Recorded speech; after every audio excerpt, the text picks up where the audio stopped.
Hi, my name is Stephanie. I am the Director of Rehab here at SWTRT Chiropractic Center, and I've got Mike here with me today.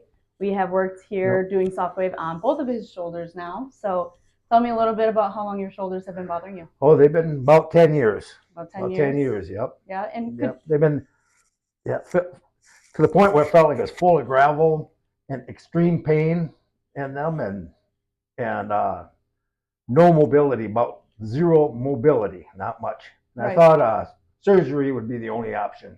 Yeah, so we showed Mike here that SoftWave is a great option. He had a lot of trouble with lifting, raising his arm, all sorts of different things that were bothering him. So tell me a little bit about how you're feeling today.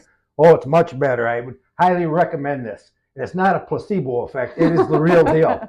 So I mean, you know, up like that, up around, back like that. And from having a zero mobility, it's nearly, not quite, it's nearly 18-year-old good again. And that's incredible. Those are incredible results. He says he's been dealing with this for at least 10 years now. So he's feeling awesome. He's sleeping at night. Yep, sleeping at night. Yep. Awesome. I can actually sleep on it too now. Yeah, great. What would you say to somebody if they were in the same shoes as you? Oh, highly recommend it. Well, good. You know, because I thought surgery would be the only option, but it wasn't. So, great. Well, that's awesome. Yep. It's been great working with you. You betcha. Thank you.